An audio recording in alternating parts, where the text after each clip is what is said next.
নমস্কাৰ সকলোকে স্বাগতম জনাইছো আসাম কেৰিয়াৰ পইণ্ট ইউটিউব চেনেলটোলৈ বন্ধুসকল আজিৰ ভিডিঅ'টোত আমি আপোনালোকৰ আগন্তুক অনুষ্ঠিত হ'ব লগা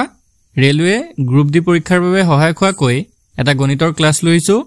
তো এই ক্লাছটোত আমি কিছুমান শৰ্ট ট্ৰিক্সৰ সহায়ত আপোনালোকক কোৱেশ্যনখিনি কৰাই দিবলৈ চেষ্টা কৰিম যাতে এক্সামত গৈ খুব কম সময়ৰ ভিতৰতে আপোনালোকে এনে ধৰণৰ কোৱেশ্যনবিলাক সলভ কৰি দিব পাৰে আৰু ইয়াতে আৰু এটা কথা জনাই থওঁ আমি আৰআৰবি গ্ৰুপ ডি 2025 ৰ কাৰণে কিছুমান ইম্পৰ্টেন্ট নোটস লৈ আহিছো তৈয়াৰ কৰিছো ফুল সিলেবাসৰ আপোনালোকে নোটস ইয়াত পাই যাবগে ইয়াতে আপোনালোকে জেনাৰেল নলেজৰ ভিতৰতো গোটেইবিলাক টপিক যেনেকৈ ধৰক হিষ্ট্ৰী হক geography polity economics art and culture সকলোবিলাক ইয়াতে ইনক্লুড থাকিব তাৰ পিছত সায়েন্সৰো নোটস বিলাক পাই যাবগে মেথছৰ ক্লাছ বিলাকটো ইউটিউবত কৰোৱা হ'ব লগতে আপোনালোকক পিডিএফ নোটসও দিয়া হ'ব টেষ্ট ল'ব কাৰণে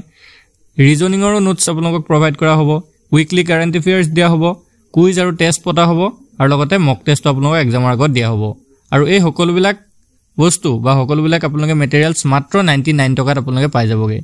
ঠিক আছে ভাবি চাওক 99 টকাত আপোনালোকে গ্ৰুপ ডিৰ সকলোবিলাক মেটেৰিয়েলছ ইম্পৰ্টেন্ট মেটেৰিয়েলছ পাই যাব যদি আপোনালোকৰ প্ৰয়োজন হয় এই নাম্বাৰটোত আমাক হোৱাটছএপত মেছেজ কৰিব ঠিক আছে আপোনালোকে কল নকৰিব কাৰণ আমি সকলো সময়তে কল ৰিসিভ কৰিব নোৱাৰো হে কলৰ ফেচিলিটি আমি দিয়া নাই আপোনালোকে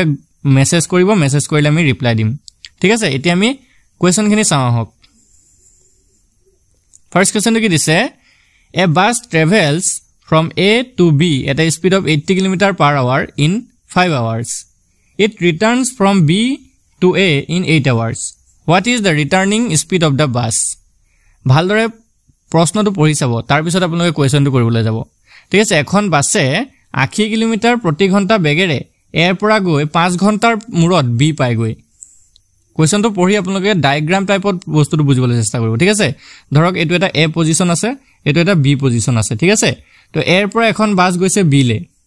ঠিক আছে যাওতে কিমান স্পিডত গৈছিলে 80 km/h 80 km/h গৈছে আৰু কিমান টাইম লাগিলে যাওতে 5 ঘণ্টা লাগিলে হল এতিয়া কৈছে যে ই 8 ঘণ্টাত বিৰ পৰা এলৈ উভতি আহিলে বিৰ পৰা বাসখন আকৌ এলে উভতি আহিলে আৰু উভতি আহোতে লাগিলে কিমান ঘণ্টা 8 ঘণ্টা লাগিলে এতিয়া হদিছে যে আমাক বাসখনৰ উভতি অহাৰ বেগ কিমান তো এতিয়া আপোনালোকে কেনেকৈ উলিয়াব সো তাৰ কাৰণে সিম্পল একদম সহজভাৱে আপোনালোকে বস্তুটো বুজি ল'ব এতিয়া চাওক 80 কিলোমিটাৰ স্পিডত গৈছিলে আৰু যাওতে লাগিলে কিমান ঘণ্টা 5 ঘণ্টা এতিয়া চাওক এক ঘণ্টাত কিমান কিলোমিটাৰ গল 80 কিলোমিটাৰ সো 5 ঘণ্টাত কিমান কিলোমিটাৰ যাব 5 ঘণ্টাত যাব 5 পূৰণ 80 5 পূৰণ 80 কৰিলে যাব 8 5 40 400 কিলোমিটাৰ সো এৰ পৰা বিৰ ডিসটেন্সটো কিমান হৈ গলগে এৰ পৰা বিৰ ডিসটেন্সটো হৈ গলগে 400 কিলোমিটাৰ ঠিক আছে এটো বুজি পালে এৰ পৰা বিৰ ডিসটেন্সটো হৈ গলগে 400 কিলোমিটাৰ হল এতিয়া মই বাকিখন মুছি দিছো চাই লব এৰ পৰা বিৰ ডিসটেন্সটো হৈ গলগে 400 কিলোমিটাৰ হল একদম ভালকে বুজিবলৈ চেষ্টা কৰিব এতিয়া আহুতে কিমান ঘণ্টা লাগিলে চাওক আহুতে লাগিলে 8 ঘণ্টা এইটো ইয়াত লিখা আছে ই 8 ঘণ্টাত বিৰ পৰা এলৈ উভতি আহিলে তো বিৰ পৰা এলৈ আহুতে লাগিলে কিমান ঘণ্টা 8 ঘণ্টা আৰু টোটাল ডিসটেন্সটো কিমান আছিল 400 কিলোমিটাৰ সো চাওক 8 ঘণ্টাত যদি 400 কিলোমিটাৰ কভাৰ কৰিলে তো 1 ঘণ্টাত কিমান কিলোমিটাৰ কভাৰ কৰিব সো 408 কি 408 ৰে হৰণ কৰি দিয়ক তেতিয়াতো স্পিড ওলাই যাব ন ঘণ্টাত কিমান স্পিড গল সো 8 যদি আমি 400 হৰণ কৰো 8 5 গুণ 40 এফালে 0 50 km/h হল এটো আমাৰ স্পিড আছিল 50 কিলোমিটাৰ 1 ঘণ্টাত গল 50 কিলোমিটাৰ সো 50 km/h হ'ব অপশন বি টো হৈ যাবগে আমাৰ কাৰেক্ট आंसर অপশন বি টো হৈ যাবগে কাৰেক্ট आंसर ঠিক আছে বি 50 কিলোমিটাৰ আছে সো অপশন বি টো হৈ যাবল কাৰেক্ট आंसर আশা কৰিছো বুজি পাইছে যদি বুজি পোৱা নাই আপোনালোকে কমেন্টত জনাবচোন আমি আকৌ নেক্সট লাগিলে বুজাই দিম তো চাও নেক্সট কোৱেশ্যনটো কি দিছে A dog runs at a speed of 36 km/h. How many minutes does it take to travel 3 km? এটা কুকুৰে 36 কিলোমিটাৰ প্ৰতি ঘণ্টা বেগত দৌৰে 3 কিলোমিটাৰ যাত্ৰা কৰিবলৈ তাক কিমান মিনিট সময় লাগিব এতিয়া চাওক প্ৰতি ঘণ্টাত দৌৰে কিমান কিলোমিটাৰ 36 কিলোমিটাৰ বা আমি এটো এনেকৈ ক'ব পাৰো যে 36 কিলোমিটাৰ যাবলৈ কিমান সময় লাগে 1 ঘণ্টা হয় না নহয় 36 কিলোমিটাৰ যাবলৈ লাগে 1 ঘণ্টা এতিয়া ঘণ্টাটোক আমি মিনিটলৈ নিব লাগিব যেহেতু আমাক প্ৰশ্নটো মিনিটত দিছে সো আমি ক'ব পাৰো যে 36 কিলোমিটাৰ যাবলৈ সময় লাগে আমাক 60 মিনিট হয় না নহয় 60 মিনিট বস্তুটো ভালকে চাব 36 কিলোমিটাৰ যাবলৈ আমাক সময় লাগে 60 মিনিট 60 মিনিট মানে হৈছে 1 ঘণ্টা একদম সিম্পল কথা 1 ঘণ্টাটোৱে 60 মিনিট আমি লিখিব পাৰো সো 1 কিলোমিটাৰ যাবলৈ আমাক কিমান সময় লাগিব হেতু চাওকচোন 1 কিলোমিটাৰ যাবলৈ সময় লাগিব 60 36 ৰে হৰণ কৰিলে যিমান পাব হিমান হল 1 কিলোমিটাৰ যাবলৈ সময় লাগিব 60/36 মিনিট হৈছে নে এতিয়া আমাক খুদিছে যে 3 কিলোমিটাৰ যাত্ৰা কৰিবলৈ তাক কিমান সময় লাগিব সো 3 কিলোমিটাৰ যাবলৈ তাক সময় লাগিব 60 তলত 36 পূৰণ 3 কৰি দিয়ক মই আকৌ এবাৰ কৈ দিছো ভালকে চাই লব 36 কিলোমিটাৰ যাবলৈ সময় লাগে 1 ঘন্টা বা 1 ঘন্টাটোকে আমি লিখিলো 60 মিনিট 36 কিলোমিটাৰ যাবলৈ সময় লাগিলে 60 মিনিট বুজি পালানে তাৰ পিছতে আমি দেখিলো 1 কিলোমিটাৰ যাবলৈ কিমান সময় লাগিব সো 1 কিলোমিটাৰ যাবলৈ আমি দেখিছো যে 60/36 যদি আমি কৰো তেতিয়া ওলাই যায় হেতু যাব 1 কিলোমিটাৰ যাবলৈ লগা সময় এতিয়া আমি 3 কিলোমিটাৰ যাবলৈ কিমান সময় লাগিব তো হেতু আমি 60/36 ৰ লগত 3 টো পূৰণ কৰি দিলে ওলাই যাবগে ঠিক আছে এতিয়া আমি এটো যদি কৰো এটো যদি কটাকটি কৰো কিমান হ'ব চাওক এটো যদি আমি কটাকটি কৰো 3 এ 36 ক যাব 12 বাৰ 12 এ 60 ক যাব 5 বাৰ 5 12 60 হয় সো 3 কিলোমিটাৰ যাবলৈ আমাক সময় লাগিব 5 মিনিট 5 মিনিট সময় লাগিব বুজি পালানে এটো হৈ গলগে আনসার অপশন এটো সি আছে বাৰু এটো খেলিমিলি হৈছে অপশনটো অলপ চাব 5 মিনিট সময় আমাক লাগিব অপশন গুটেকিটা এস হৈছে দে সৰি এটো আমাৰ প্ৰিন্টিংত মিস্টেক হৈছে তো এ বি সি ডি এনেকা হ'ব লাগিছিলে এটো বি ধৰক এটো সি ধৰক এটো ডি ঠিক আছে তো 5 মিনিট সময় আমাক লাগিব অপশন কিটালে না যাব আপোনালোকে কোৱেশ্চনটো যদি বুজি পাইছে তেতিয়া এটা কমেন্টত ইয়েস লিখি জনাই দিব তেতিয়া আমি বুজিম যে আপোনালোকে বুজি পাইছে তো আমি আগবাঢ়ো নেক্সট কোৱেশ্চনটো লেতিয়া নেক্সট কোৱেশ্চনটো কি দিছে সক এজন ব্যক্তিৰ দৰমহা 12000 টকা যদি তেওঁৰ দৰমহা 20% বৃদ্ধি কৰা হয় তেতিয়া নতুন দৰমহা কিমান হ'ব এ person salary is 12000 if his salary increase by 20% what will be his new salary খুব ইম্পৰ্টেন্ট এটা প্ৰশ্ন হয় এজন মানুহৰ দৰমহা আছিল 12000 টকা সো তেওঁৰ দৰমহাত বৃদ্ধি ঘটিলে কিমান পাৰসেন্ট বৃদ্ধি ঘটিলে 20% বৃদ্ধি ঘটিলে আমাক কোৱা নাই টকা কিমান বৃদ্ধি ঘটিলে জাস্ট কৈছে যে 20% বৃদ্ধি ঘটিলে হল 20% বৃদ্ধি হল এতিয়া তেওঁৰ নতুন দৰমহা কিমান হ'ব সো প্ৰথম কথা হল আমি 12000 ৰ 20% উলিয়াম 12000 ৰ 20% কেনে গলে এটো 12000 তাতে ৰ দি দিব 12000 ৰ 20% ৰৰ ভ্যালুটো সদায় মনত ৰাখিব পূৰণ হয় সো 12000 পূৰণ 20% টো কেনেকৈ অতৰাই মই আপোনাক আগৰ ভিডিও বিলাকতো কৈছো এতিয়াও কৈছো চাওক 20 টো ওপৰত ৰাখিব তলত 100 এটা দি হৰণ কৰি দিব তেতিয়া শতাংশটো উঠি যায়গে একটা কথা এটো সদায় মনত ৰাখিব যে যেতিয়া শতাংশটো উঠাব চিনটো উঠাব পাৰ্সেন্টেজৰ চিনটো উঠাব তলত 100 এটা দি হৰণ কৰি দিলে হৈ গলগে সিম্পল কথা এতিয়া 100 দুটা শূন্য কাটি দিলো এফালে 12000 ৰ পৰা দুটা শূন্য কাটি দিলো থাকিলে 120 আৰু পূৰণ 20 120 আৰু 20 যদি পূৰণ কৰে 2 বাৰং 24 আৰু দুটা শূন্য 2400 টকা কি হল বাহিলে ঠিক আছে 2400 টকা বাহি গল এতিয়া 2400 টকা যদি বাহিলে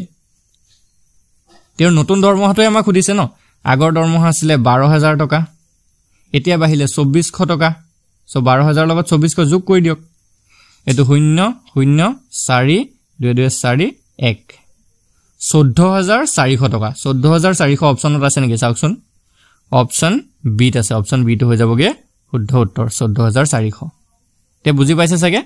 তো আগবাঢ়ো আমি এতিয়া নেক্সট কোৱেশ্চনটোলে নেক্সট কোৱেশ্চনটো কি দিছে চাওক এজন ব্যক্তি এটা স্থানলৈ 4 কিলোমিটাৰ পাৰ আৱাৰ বেগত যায় আৰু 16 কিলোমিটাৰ পাৰ আৱাৰ বেগত ঘূৰি আহে এই সম্পূৰ্ণ যাত্ৰাটোত তেওঁৰ গড় বেগ কিমান এতিয়া এই কোৱেশ্চনটো এটা ইম্পৰ্টেন্ট হয় a person goes to a place at 4 kilometre per hour and returns at 16 kilometre per hour what was his average speed during in this entire journey তো ইয়াতো এটা কথা আহি যায় তো আপোনালোকৰ এটা সূত্ৰ ইয়াত মনত ৰাখিব লাগিব সাপোজ a আৰু এটো b আছে a ৰ পৰা কোনোবা এজন ব্যক্তি গৈছে b লৈ ধৰক x কিলোমিটাৰ পাৰ আৱাৰত আৰু আহুতে y কিলোমিটাৰ পাৰ আৱাৰত ঘূৰি আহিছে x কিলোমিটাৰ পাৰ আৱাৰত গৈছে আৰু আহুতে y কিলোমিটাৰ পাৰ আৱাৰত ঘূৰি আহিছে এই সম্পূৰ্ণ যাত্ৰাটোত তেওঁৰ যদি গড় বেগ উলিয়াব দিয়ে বা এভাৰেজ স্পিড উলিয়াব দিয়ে তেতিয়া সূত্ৰটো হৈছে এটো 2xy divided by x plus y এই সূত্ৰটো আপোনালোকে মনত ৰাখি থব আমি ডেইলি ভিডিওত এই কোৱেশ্চন এনেকুৱা ধৰণৰ এটা কোৱেশ্চন ৰাখিছো কাৰণ এনেকুৱা ধৰণৰ এটা কোৱেশ্চন আপোনালোকৰ সিওৰ আহে মানে সো একদমে মনত ৰাখিব এটো সূত্ৰ ইম্পৰ্টেন্ট হয় হল 2xy divided by x plus y তো x টো কলোৱে নহয় x টো যেটো যাত্ৰা যাবলে যেটো যাত্ৰা মানে স্পিড থাকিব হেতু আৰু আহাৰ যেটো স্পিড হ'ব হেতু হ'বগে y সো ইয়াতে যদি আমি চাও x আৰু y কি হ'ব ইয়াতে x হ'বগে 4 আৰু y হ'বগে 16 তো সূত্ৰটো আছিল 2xy divided by x plus y মানে কি হ'ব 2 পূৰণ 4 পূৰণ 16 আৰু তলত 4 যোগ 16 তে 4 আৰু 16 যদি যোগ কৰো 2 পূৰণ 4 পূৰণ 16 4 আৰু 16 যোগ কৰিলে তো যাব 20 4 এ যদি 20 ক কাটে 5 বাৰ যাব তেতিয়া আমাৰ ওপৰত থাকি গলগে 2 16 32 তলত থাকি গলগে 5 32 আৰু 5 এতিয়া 32 ক 5 এ হৰণ কৰিব লাগিব যেহেতু কাটা কাটি না যায় সো 32 ক আমি 5 এ হৰণ কৰি চাওঁচোন কিমান ওলাই 5 6 গুণ 30 পইণ্ট দিয়াৰ লগে লগে 2 টো নামি আহিলে 2 টো নামৰ পিছত পইণ্ট দিলো এটো হৈ গলগে 20 5 4 গুণ 20 হৈ গলগে না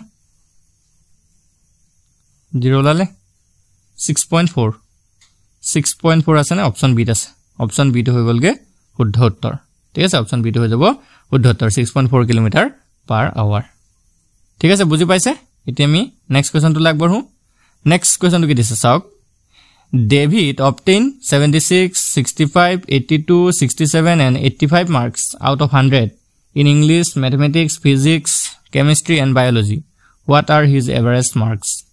David ইংৰাজী গণিত পদাৰ্থ বিজ্ঞান ৰসায়ন বিজ্ঞান আৰু জীৱ বিজ্ঞানত এখৰ ভিতৰত ক্ৰমে 76 65 82 67 আৰু 85 নম্বৰ পালে এটা তাৰ গড় নম্বৰ কিমান হ'ব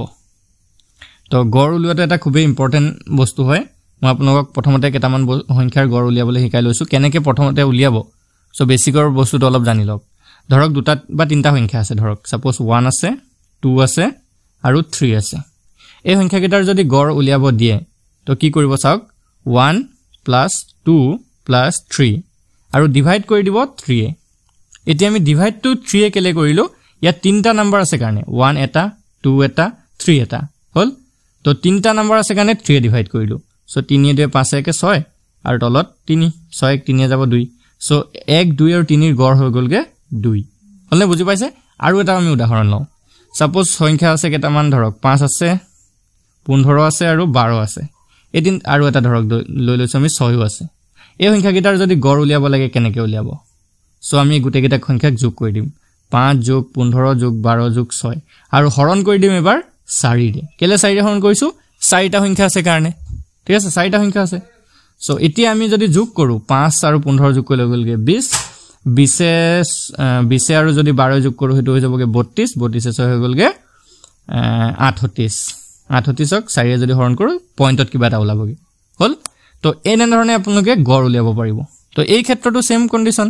কিমান কিমান নম্বৰ পালে এটা হৈছে 76 এটা হৈছে 65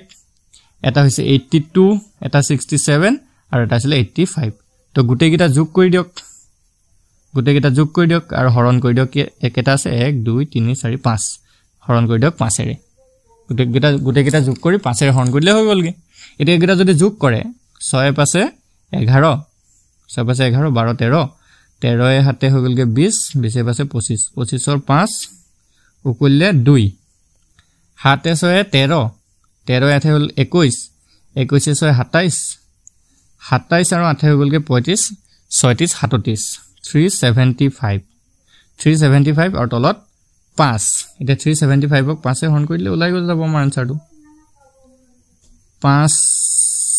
7 গুণ 35 নামিলে 2 5 25 5 5 গুণ 25 হল ওলালে 75 আমাৰ আনসাৰটো ওলাই গলগে 75 গড়টো হৈ যাব 75 অপচন কোনটোত আছে চাওক অপচন এতে আছে তো অপচন এটো হৈ যাবগে শুদ্ধ উত্তৰ ঠিক আছে বুজি পাইছে আশা কৰিছো তো আজি এইকেইটা কোৱেশ্চনে আমি আলোচনা কৰিলো তো আপোনালোকৰ যদি কোৱেশ্চন কিটা ভাল লাগে যদি বুজি পাইছে আপোনালোকে ভিডিওটো লাইক কৰি দিব চেনেলটো সাবস্ক্ৰাইব কৰি লব এনে ধৰণৰ ভিডিও আপোনালোকে এটা ডেইলি পাই থাকিব আৰু যদি কোৱেশ্চন কিটা বুজি পোৱা নাই তেনেহলে কমেন্টত জনাই দিয়ক আমি ইয়াৰ নেক্সট ভিডিওত আকৌ আপোনালোকক ভালদৰে বুজাবলৈ চেষ্টা কৰিম ধন্যবাদ